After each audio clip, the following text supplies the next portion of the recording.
as Janice Lincoln and Randy Robertson get ready to tie the knot. What should be a special ordinary day will end up having unforeseen ripple effects throughout the life of the webhead. What'll happen next? Well, let's hop into the pages of Amazing Spider-Man issue number 31, an extra-sized issue, and find out what happens next together, shall we? Alrighty then, so as we join the book, we check back on in with Tombstone. It would seem that none of the other major New York gang bosses actually RSVP'd for his daughter's wedding, and hey, you know what, because it is my daughter's wedding, it's very important, and if you don't show up, I'll see it as a personal slight against me. Believe it or not, Hammerhead, Madame Mask, the Owl, and all the rest actually have pretty good reasons for not wanting to show up to Janice's special day, and not just because they're being dicks or anything, but because if you've been reading the X-Men books, you'll know they fear the return of Wilson Fisk the Kingpin. Big Willie Style hasn't been in New York that long, and he's already re-established himself as the White King of the Hellfire Club. And the way all the other gang bosses figure it, it's only a matter of time before he comes back and kills them all to try and get back his old territory. No doubt this is planting the seeds for that big Spider-Man gang war event coming soon. The local crime lords also especially assume that Kingpin will have a bone to pick with Tombstone, considering that Lonnie ousted the Rose, one of Kingpin's sons, from joining their little crime council. And oh yeah, it's been so long I forgot the Rose was involved in that last story, and that no one has basically done anything with the character since Nick Spencer brought him back to life. Now from there we transition over to the night before the wedding, and both Janice and Robbie are having their stag and stagette parties respectively. Janice Beetle is joined by her friends and colleagues from the Sinister Syndicate, and you know what, for what it's worth, unlike the other versions of the Sinister Six, I love this idea that these girls are actually friends and want to hang out with each other when they're not working. They're also all incredibly supportive of Janice marrying this guy, even though they all think he's a total square. We also meet Michelle, a woman who was actually Janice's friend at law school, who is now just meeting her supervillain friends for the very first time. In fact, even Felicia Hardy Black Cat drops by, and at first the villainesses think they're gonna be all mean girl to her. Oh, we can't hang out with Black Cat, she's friends with Spider-Man. Only, wouldn't you know it, Felicia is the goddamn life of the party, and before you know it, they're absolutely shutting that club down, before eventually deciding to get super loaded and go bust up a drug ring at the dock somewhere, because hey, girls' night, am I right? It is admittedly kind of weird that White Rabbit continues to tag along for all of these shenanigans. I mean, why would Janice want to have her there? It's not like we've seen them be friends before, and she's also her dad's number 2. A very inebriated Janice and Felicia also take this opportunity to talk about life and love and their relationships and where it's all going. Janice says that Randy still asks her every so often when she's gonna hang up the costume and stop doing crimes. Keep that in mind because that'll actually be important later. And hey, speaking of Randy, where's he right now? Well, he's enjoying his bachelor party thrown by Peter over in Atlantic City, or as it's also known for our international audience out there, shitty Las Vegas. In fact, it seems like the only thing Peter actually managed to do right for the entire event is get him and Randy matching hoodies. Eventually, Randy's patience is completely tested by Peter when he thinks that his best man didn't even bother to remember to ask any of his other friends to the event, and you know what? Peter ends up taking that blame. In fact, Randy really lets into him, saying that somehow, someway, Peter always manages to make every event about him, either because he came too late or left too early, and that he sucks all the air out of the room, and just for once he thought he could have one night all to himself. Peter ends up taking these verbal blows because, I mean, really, it's not like he can do much else, but eventually Randy comes to his senses after he calls some of his other friends and realizes that Peter did actually make the calls he was supposed to. It's just all of Randy's other friends kinda suck and don't want to come to a supervillain wedding, either because they don't support the Union or because they're afraid for their own lives, meaning that in this situation, Peter actually was Randy's ride or die. In fact, Randy even calls Peter his best friend, which, I mean, geez, Peter doesn't have any other friends, period, at this point in history, and if you want to look at the track record of Peter's best friends,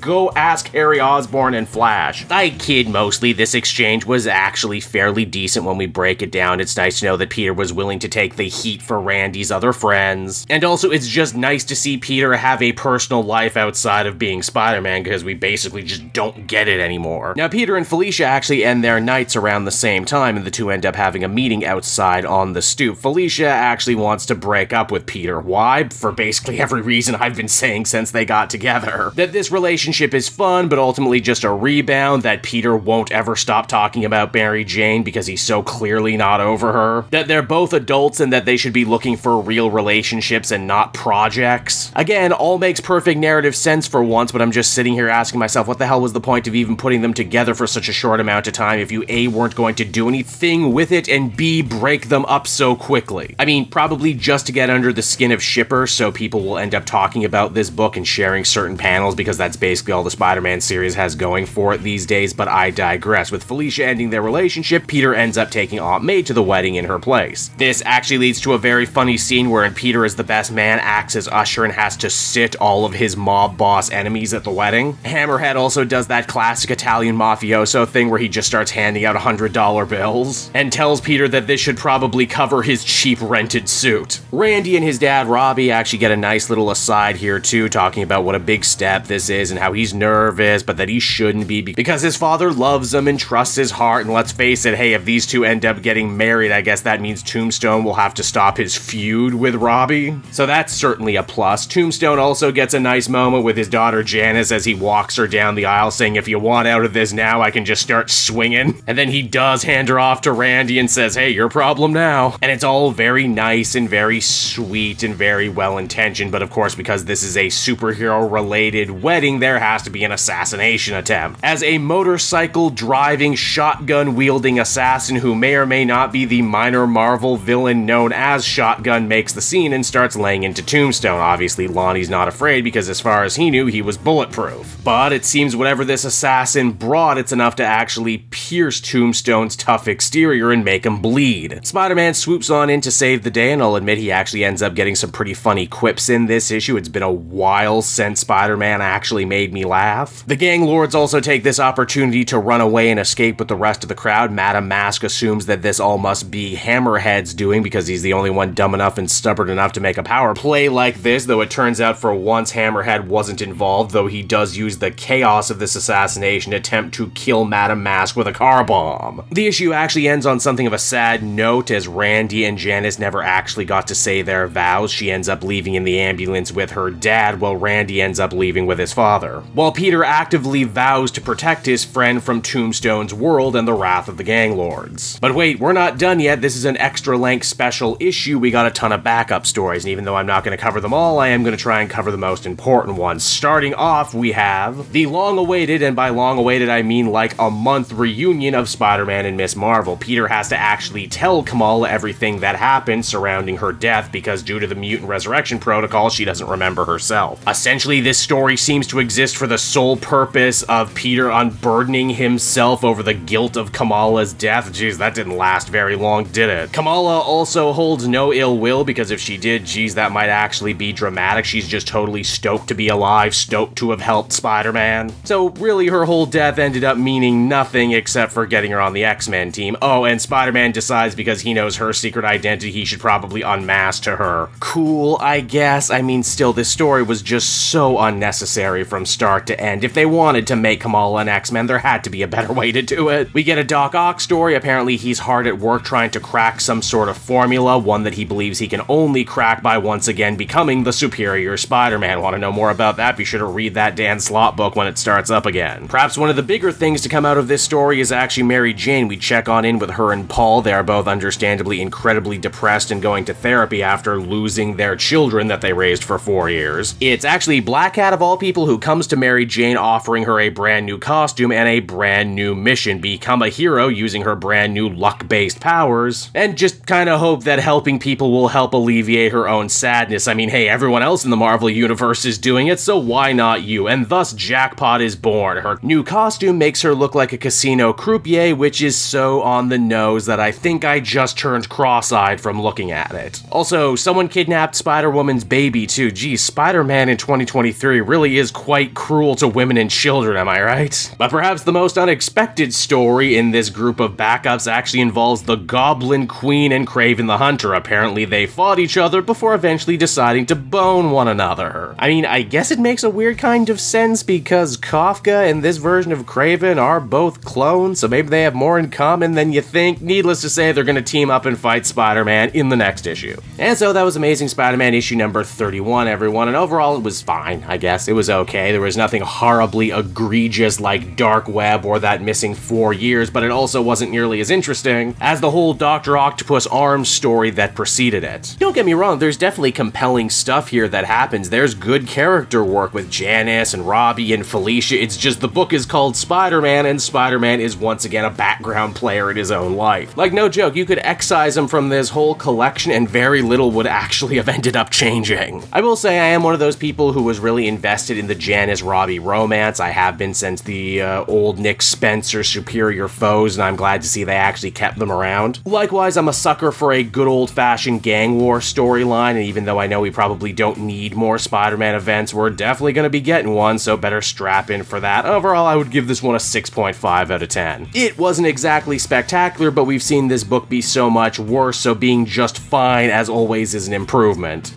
Hey there everyone, it's your old pal Cape Joel again, thanking you so much for watching to the end of the video. I hope you enjoyed it, and if you did, why not check out my Amazon link down in the description. Yes, that's right, the Cape Joel channel officially has its own Amazon storefront now. You can pick up a comic or anything else for that matter, and if you did, you'd really be helping me in the channel. So with that out of the way everyone, I will see you again next time. Bye-bye.